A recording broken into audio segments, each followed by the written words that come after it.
Hey there guys, SCL 3618 here. Okay, this evening we're going to bring you a brand new layout update just to give you an idea of what I've been working on in my time since the last one. To make this one short and sweet to the point, we're going to cover rolling stock, some channel milestones, and some future events. So without further ado, let's dive right in. Okay, so first we've been rolling stock, got a couple little projects I've been working on. So we got a nice train load of stuff. First and foremost, we're going to go through this little guy. This is formerly a Tyco Santa Fe caboose, which I've made into a line on lines. I had this sitting in the parts box for about 3 months when I finally decided to do something with it, and it looks much better than the drab Santa Fe brown it was, or brownish red. Regardless, I like it. Nice and easy custom piece. Number 1901 because my first Lionel caboose was 1900, so we're going to kind of sequentially number it. So, pretty nice job there. Added windows by using a Hot Wheels box. I'll show you how to do that in another video, which I've got coming up. Trust me, you can do so much stuff for cheap when it comes to detailing trains. But that's another story in another video. Alright, moving on down the line, first and foremost, is this little guy. Now, I mentioned in the last update I was going to create this, and here we go. This is formerly an Athearn Blue Box Southern SW1200. I remade into the TM Books and Video Switcher, number 1974. Now, those who watched the videos growing up would have seen this in Altoid Trains and many of the sideshows that they made. So this is kind of a cool little addition to the layout. Striping was a pain in the backside to do, but I did complete it. Only thing missing from the prototype model would be the TM logo on the cab, so I'm pretty pleased with that overall. It's a dummy, so made that nice where I can just tow it around the layout or keep it on static display. Alright, next up is a recent purchase. I actually got this weekend at the little Choo Choo Shop of Spencer. And this is a MTH dealer appreciation car.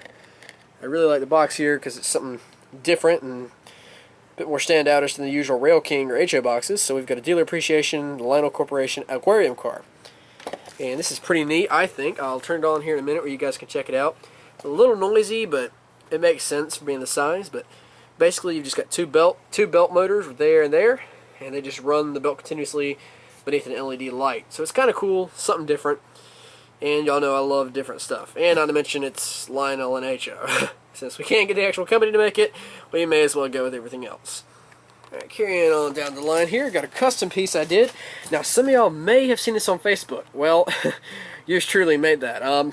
This was formerly a Seaboard Coastline boxcar. And I decided to try my hand at graffiti for the first time. So really all I did was give it a shot of primer. And then go to town with paint pens. So it's not the circle buttons were a little derpy, but I made them work. Everything else was done in-house with a little bit of flat acrylic paint and paint pens. So really easy job there. I probably got it done within about 3 hours. And then I did a very basic acrylic job on the couplers and trucks.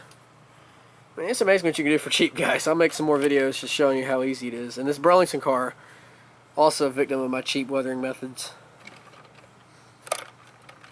This guy's been appeared before, so it's nothing new. Ditto for this SP box. All I do is paint the roof silver, and of course, the Lionel Lions caboose, which I've got to fix the couplers on. But other than that, that's about new for this rolling stock segment. Okay, as promised, I'm gonna put this thing on the track so you guys can check out what it sounds like. So there's the light. This is full power on DCC.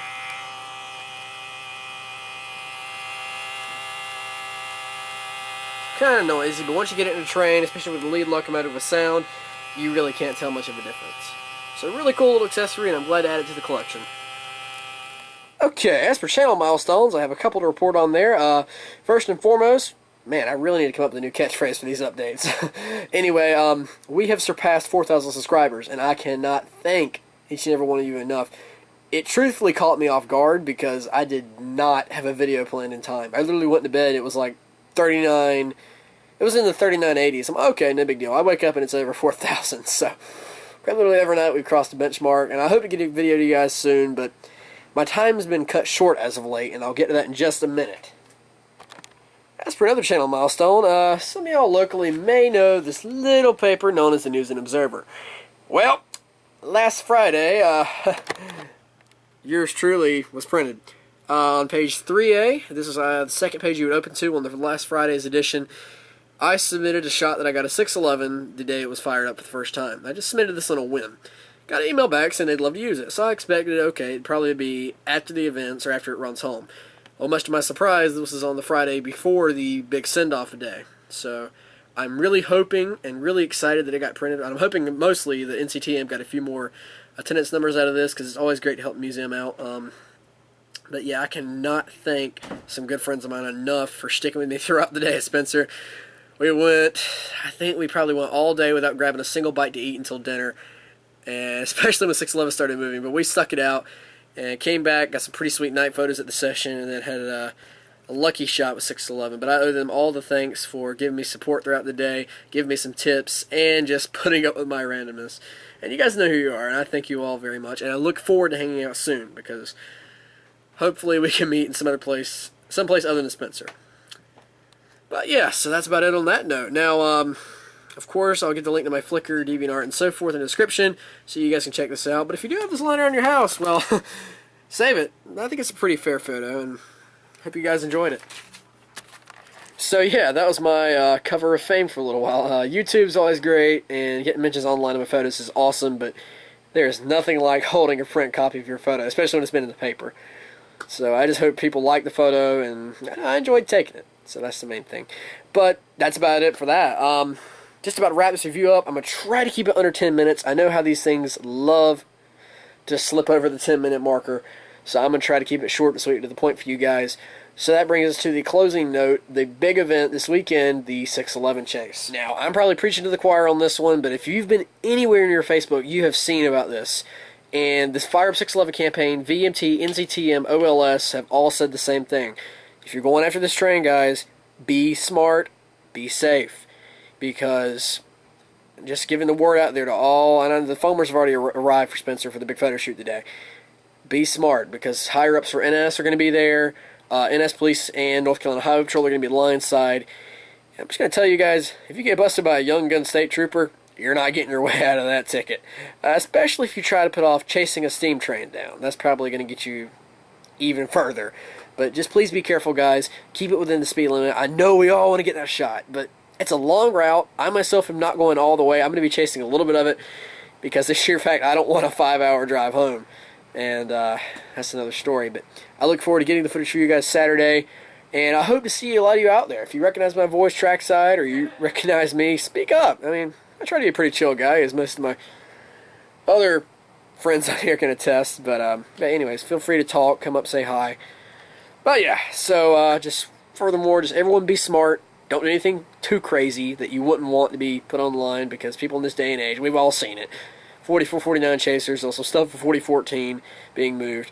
So just use an air of caution, because it's a long route. It's going to be pretty fast speed. I think it's limited to 45, but as we saw in the test run, that can be a little lenient. But hey, I'm not complaining. I think it's awesome to see the old girl out and running. So enough rambling on that. I thank you all for watching this update. Y'all survived yet another one of my layout updates. So I applaud you all for that, because I know my humor can get a little dry at times. But anyway, thanks again, guys. Thank you all for the continued support. I got a couple more videos coming down the pipe, which I hope to get to you very shortly. One last thing I left out. Editing time is going to be cut short. Well, very short, because I was very blessed and fortunate to land a job at the last minute this summer. However, it's 8 to 5, so that's fairly long hours, but I can't complain. I'm in a very good spot, in a very good office. So best of luck for me there, I hope. But anyways, guys, thank you all for watching once more, and until next time, this is SCL 3618, signing off.